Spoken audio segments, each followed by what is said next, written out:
오늘 우리에게 주시는 하나님 말씀은 레위기 16장 1절부터 10절 말씀입니다. 아론의 두 아들이 여호와 앞에 나아가다가 죽은 후에 여호와께서 모세에게 말씀하시니라. 여호와께서 모세에게 이르시되 내 형 아론에게 이르라. 성소의 휘장한 법궤 속죄소 앞에 아무 때나 들어오지 말라. 그리하여 죽지 않도록 하라. 이는 내가 구름 가운데에서 속죄소 위에 나타남이니라.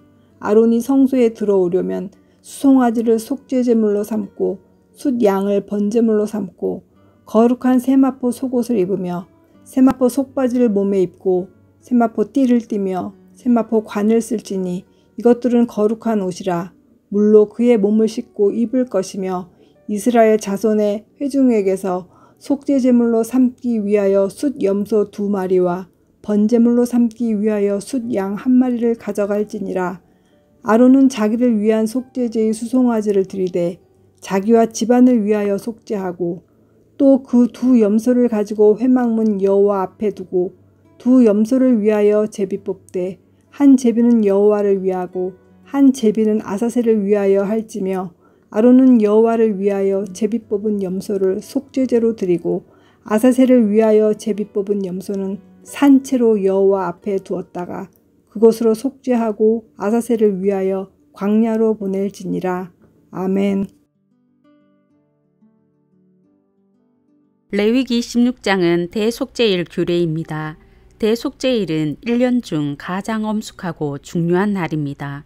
1년에 단 한 번 부지 중에 지은 죄에서 고의적으로 지은 죄까지 모든 죄가 속죄받는 날입니다. 공동체 전체의 죄가 해결되고 새롭게 되는 날인데요. 공동체의 죄만 속죄받으면 될까요? 사람의 부정은 사람만 부정하게 하지 않습니다. 레위기 15장 31절입니다. 너희는 이와 같이 이스라엘 자손이 그들의 부정에서 떠나게 하여 그들 가운데에 있는 내 성막을 그들이 더럽히고 그들이 부정한 중에서 죽지 않도록 할지니라. 사람의 부정은 성막을 더럽힙니다. 레위기 11장에서 15장을 보면 부정에 관한 규례가 너무나 광범위합니다. 누구나 언제든지 부지 중에 부정하게 될 수 있습니다. 부지 중에 지은 죄를 깨닫지 못한 사람이 부지 중에 성소에 들어가면 성소가 더럽혀집니다. 성막의 도구도 부정하게 됩니다. 부지 중에 지은 부정도 성소를 더럽히는데 성소에서 범죄하고 죽은 사람들이 있었습니다. 1절입니다. 아론의 2 아들이 여호와 앞에 나아가다가 죽은 후에 여호와께서 모세에게 말씀하시니라. 아론의 2 아들은 나답과 아비후입니다. 레위기 10장을 보면 그들은 하나님께서 명령하지 않은 다른 불을 담아 분향했다가 그 자리에서 죽는데요. 분향단이 있던 자리는 휘장 바로 앞 성소입니다. 성소의 휘장 안쪽은 지성소입니다. 법궤가 있고 법궤 위에는 속죄소가 있습니다. 속죄소는 어원적으로 하나님의 발이 놓여진 장소라는 의미가 있습니다. 하나님이 서 계시는 모습을 연상케 합니다. 속죄소는 또한 시온좌라고도 합니다. 하나님의 발이 놓여진 장소, 하나님이 은혜를 베푸는 장소가 속죄소입니다. 그 거룩한 곳 가까이에서 나답과 아비후는 범죄했고 죽었습니다. 그들의 고의적인 범죄와 죽음은 성소와 지성소를 부정하게 했겠지요. 그래서 하나님은 이스라엘 백성의 죄와 부정으로 더럽혀진 성소를 정결하게 하는 목적으로 대속죄일을 주셨습니다. 하나님의 백성과 성막과 도구가 정결하게 되는 날 대속죄일입니다. 오늘 본문에는 대속죄일을 위한 준비물과 대속죄일 의식의 개요가 나오는데요. 대속죄일에는 3가지가 준비되어야 합니다. 첫 번째는 대제사장입니다. 두 번째는 대제사장과 그의 가족을 위한 제물과 백성들을 위한 제물입니다. 세 번째는 거룩한 세마포 옷입니다. 이 중에서 가장 중요한 준비는 대제사장입니다. 대제사장이 있어야 대속죄일을 거행할 수 있습니다. 대속죄일을 위해서 어떤 대제사장이 있어야 할까요? 첫째, 하나님의 명령대로 행하는 대제사장이 필요합니다. 대속죄일이 진행되려면 대제사장이 있어야 하는데요. 대제사장이 있다고 대속죄일이 자동 진행되는 것은 아닙니다. 대제사장 아론이 하나님의 명령대로 하지 않으면 어떻게 될까요? 1절은 죽음을 암시합니다. 아론의 두 아들이 하나님 앞에 나아가다가 죽었듯이 아론도 하나님의 앞에 가장 가까이 나아가다가 죽을 수 있다고 암시합니다. 그리고 죽음을 경고하십니다. 2절입니다. 여호와께서 모세에게 이르시되 내 형 아론에게 이르라. 성소에 휘장한 법궤 위 속죄소 앞에 아무 때나 들어오지 말라. 그리하여 죽지 않도록 하라. 이는 내가 구름 가운데에서 속죄소 위에 나타남이니라. 성소에 휘장하는 지성소를 가리킵니다. 지성소에 아무 때나 들어오지 말라고 하십니다. 지성소의 속죄소 앞에는 1년에 한 번 하나님이 정하신 날 대속죄일에 들어가야 합니다. 속죄소 위에 거룩하신 하나님이 나타나기 때문입니다. 하나님이 명령하지 않은 날에 나아가면 어떻게 될까요? 아론은 그의 두 아들처럼 생명을 잃을 것입니다. 하나님이 정하신 날에 나아가기만 하면 되는 것은 아닙니다. 하나님이 명령하신 준비와 의식을 행하지 않고 지성소에 들어가서 대속죄일을 진행해도 그는 두 아들처럼 비참한 죽음에 처할 것입니다. 와, 무섭다. 무서워서 어떻게 하나님께 나아가지 하는 생각이 들 수도 있는데요. 그때 생각하면 좋겠습니다. 하나는 대속죄일을 주신 목적을 생각하면 좋겠습니다. 거룩하신 하나님과 우리 인간 사이에는 넘을 수 없는 존재론적 차이가 있는데요. 그 존재론적 차이에도 불구하고 하나님 앞에 나아갈 수 있는 날, 모든 죄로부터 리셋되는 날이 대속죄일입니다. 대속죄일을 주신 것은 죽음의 처벌이 목적이 아니라 속죄의 은혜가 목적입니다. 하나님께 나아갈 수 있는 날, 이스라엘 민족 공동체에게 주신 속죄의 날, 새것이 되는 날, 대속죄일입니다. 다른 하나는 2절 말씀은 죽음에 대한 경고라는 것을 생각하면 좋겠습니다.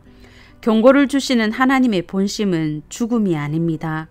경고의 말씀을 듣고 순종해서 죽는 길이 아니라 사는 길을 택하기를 열망하시는 분이십니다. 마지막은 무서워하는 마음은 사단이 넣어주는 생각일 수 있습니다. 선악과 사건 때부터 사단은 끊임없이 우리가 하나님을 엄격한 독재자로 생각하게 만듭니다. 하나님을 경외함으로 거룩으로 나아가는 것이 아니라 하나님을 무서워함으로 멀리하게 만듭니다. 고전적인 사단의 수법입니다. 사단의 속삭임이 아니라 선하신 하나님을 신뢰하시기 바랍니다. 하나님이 말씀을 주신 목적을 바로 알고 하나님을 경외함으로 하나님의 말씀에 순종하고 하나님의 말씀대로 준행하는 저와 성도님들 되시길 바랍니다. 둘째, 정결하고 겸손한 대제사장이 필요합니다. 대속죄일 의식을 위해 아론이 제일 먼저 준비한 것은 자신입니다. 그는 자신이 부정해지는 것을 방지하기 위해서 각고의 노력을 했습니다. 미시나에 보면 대속죄일 7일 전부터 아내와 별거하며 지냈습니다. 바로 전날에는 혹시나 몽정을 해서 부정해질까봐 잠을 자지 않고 깨어 있어야 했다고 합니다. 대속죄일을 위해 아론은 정신적으로 육체적으로 고통을 감내하면서 최대한 부정을 멀리했습니다. 그리고 먼저 자신을 위해 수송아지와 수양을 제물로 준비했습니다. 이스라엘 백성들을 위한 속죄제와 번제를 행하기 전에 아론 자신과 자기 집안을 위해 먼저 속죄해야만 했습니다. 대속죄일이 되었을 때는 물로 온몸을 씻었습니다. 거룩한 세마포 옷을 입었습니다. 민족의 죄를 속하는 날인데 화려한 대제사장 옷을 입는 것은 맞지 않지요. 아론은 화려한 의복이 상징하는 대제사장의 권위와 영광을 다 벗고 겸손하게 하나님 앞에 섰습니다. 대제사장 아론이 정결하게 되고 겸손할 때 하나님 앞에 설 준비가 된 것입니다. 아론이 준비되면 대속죄일이 진행될 수 있습니다. 이스라엘 백성도 성소도 정결해질 수 있습니다. 대제사장은 누구보다 정결해야 했고 누구보다 겸손해야 했는데요. 대제사장 아론을 통해 우리가 바라보게 되는 분이 있습니다. 우리의 큰 대제사장 예수님이십니다. 히브리서 4장 15절입니다. 우리에게 있는 대제사장은 우리의 연약함을 동정하지 못하실 리가 아니요 모든 일에 우리와 똑같이 시험을 받으신 이로되 죄는 없으시니라. 우리 예수님은 죄가 없으신 우리의 대제사장이십니다. 히브리서 9장 12절입니다. 염소와 송아지에 피로 하지 아니하고 오직 자기의 피로 영원한 속죄를 이루사 단번에 성소에 들어가셨느니라. 죄 없으신 우리의 대제사장 예수님은 친히 제물이 되셨고 피 흘리심으로 단번에 영원한 속죄를 이루시는데요. 단번에 영원한 속죄를 드리기 위해 우리의 대제사장 예수님은 정말 처절할 정도로 낮아지셨습니다. 십자가에 죽기까지 순종하셨고 낮아지셨는데요. 대제사장이 입었던 세마포 옷조차 입지 못했습니다. 온몸이 벌거벗겨졌습니다. 찢기고 상한 그의 시신만이 하얀 세마포에 감싸일 수 있었습니다. 속죄를 이루신 예수님은 하늘 지성소에 들어가셨는데요. 예수님만 지성소에 들어가신 게 아닙니다. 예수님이 십자가에 죽으셨을 때 성소 휘장이 위에서 아래까지 찢어졌던 것을 기억하실 것입니다. 이것을 히브리서는 이렇게 말합니다. 10장 19절에서 20절 세번역입니다. 그러므로 형제 자매 여러분, 우리는 예수의 피를 힘입어서 담대하게 지성소에 들어가게 되었습니다. 예수께서는 휘장을 뚫고 우리에게 새로운 살 길을 열어주셨습니다. 그런데 그 휘장은 곧 그의 육체입니다. 우리의 대제사장 예수 그리스도가 자기 육체를 찢어주셨기에 그의 보혈을 힘입어 우리는 하늘 지성소에 들어가게 되었습니다. 지금도 은혜의 보좌 앞에 나아갈 수 있습니다. 어떻게 나아갈 수 있을까요? 히브리서 4장 16절입니다.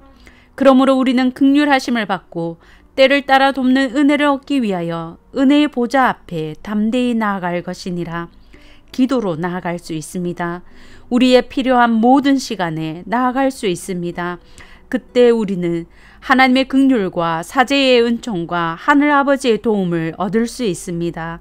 성도 여러분, 하나님 앞에 나아갈 수 있는 길을 내신 분은 우리의 대제사장 예수 그리스도 한 분뿐입니다.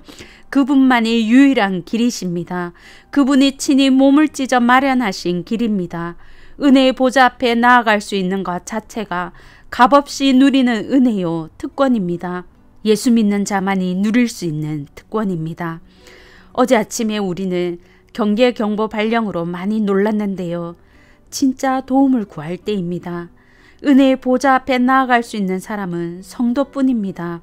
우리나라를 품고 은혜의 보좌 앞에 바짝 엎드리는 저와 성도님들 되시길 바랍니다. 하나님 앞에 겸비하며 기도로 나라를 살리는 제사장들 되시길 바랍니다. 이제 들은 말씀과 교회를 위해 기도하겠습니다. 첫째, 은혜의 보좌 앞에 나아가 나라를 품고 겸손히 기도하게 하소서. 둘째, 북한의 도발과 전쟁의 위험을 막아주시고 우리나라를 불쌍히 여겨주소서.